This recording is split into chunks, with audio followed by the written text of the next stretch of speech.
നമസ്കാരം. CPM ജില്ലാ സമ്മേളനത്തിന് തുടക്കമായിരിക്കുകയാണ്. പാർട്ടി നേതാക്കൾക്ക് ജനങ്ങളുമായുള്ള ബന്ധം പുനഃസ്ഥാപിക്കുകയാണ് വേണ്ടതെന്ന് സമ്മേളനത്തിൽ അഭിപ്രായം വന്നു. ദേശീയ, സംസ്ഥാന രാഷ്ട്രീയ പ്രവർത്തനം, സംഘടന എന്നിങ്ങനെ 3 വിഭാഗങ്ങളായാണ് റിപ്പോർട്ട് സമർപ്പിച്ചത്. സംഘടനാ കാര്യങ്ങൾ വിശദീകരിക്കുന്ന ഭാഗം പ്രതിനിധികളിൽ നിന്നും തിരികെ വാങ്ങി. തദ്ദേശ, ഉന്നത വിദ്യാഭ്യാസ വകുപ്പുകൾക്കെതിരെയായിരുന്നു കൂടുതൽ വിമർശനം സമ്മേളനത്തിൽ ഉയർന്നത്. പാർട്ടിയുടെ ന്യൂനപക്ഷ സംരക്ഷണ നയം ന്യൂനപക്ഷ പ്രീണനമാക്കി മാധ്യമങ്ങൾ ഉയർത്തിക്കാട്ടിയപ്പോൾ BJPക്ക് ഗുണമായി. ആറ്റിങ്ങൽ, കാട്ടാക്കട നിയോജക മണ്ഡലങ്ങൾ BJP മുന്നേറ്റം പരിശോധിക്കുമെന്നും ചർച്ചയിൽ പങ്കെടുത്ത ചില പ്രതിനിധികൾ ആവശ്യപ്പെട്ടു. ബഹുജന സംഘടനകൾ ശക്തിപ്പെടുത്തണമെന്ന് ആവർത്തിക്കുമ്പോൾ കർഷക നിർമ്മാണ തൊഴിലാളികളുടെ അംശാദായം സ്വീകരിച്ച ശേഷം 18 മാസമായി പെൻഷൻ മുടങ്ങിയത് പാർട്ടിക്ക് ക്ഷീണമായി. ഇക്കാര്യം സമ്മേളനത്തിൽ വ്യക്തമാക്കുന്നുണ്ട്.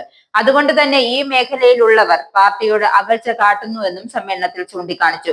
സ്വകാര്യ മൂലധനം സ്വീകരിച്ച് പുതിയ സംരംഭങ്ങൾ ആകർഷിക്കുമ്പോൾ പൊതുമേഖലയെ മറക്കരുതെന്നും പ്രതിനിധികൾ ചിലർ പറഞ്ഞു. CPM തിരുവനന്തപുരം ജില്ലാ കമ്മിറ്റിയിലേക്ക് യുവ നേതാക്കൾ എത്തിയേക്കാനാണ് സാധ്യത കൂടുതൽ. ജില്ലാ സമ്മേളനത്തിൽ ജില്ലാ കമ്മിറ്റിയിലേക്ക് പുതിയ അംഗങ്ങളെ തിരഞ്ഞെടുക്കുമ്പോൾ യുവ പ്രാതിനിധ്യം വർദ്ധിക്കാനുള്ള സാധ്യത ഏറെയാണ്. തിരുവനന്തപുരം മേയറായ ആര്യ രാജേന്ദ്രൻ അടക്കമുള്ള യുവ നേതാക്കൾക്കാണ് സാധ്യത കൂടുതലും. നിലവിലെ ജില്ലാ കമ്മിറ്റിയിൽ നിന്നും V ജയപ്രകാശും സംസ്ഥാന സെക്രട്ടേറിയറ്റ് അംഗമായ ആനാവൂർ നാഗപ്പനും ഒഴിയാൻ സാധ്യത ഏറെയാണ്.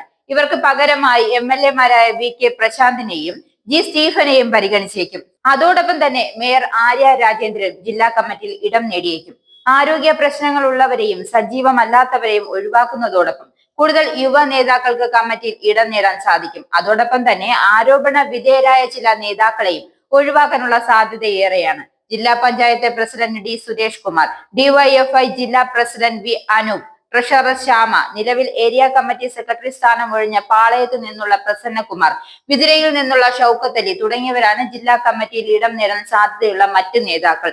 കഴിഞ്ഞ സമ്മേളനത്തിൽ 3 വനിതകളടക്കം 9 അംഗങ്ങളെയാണ് പുതുതായി ഉൾപ്പെടുത്തിയിരിക്കുന്നത്.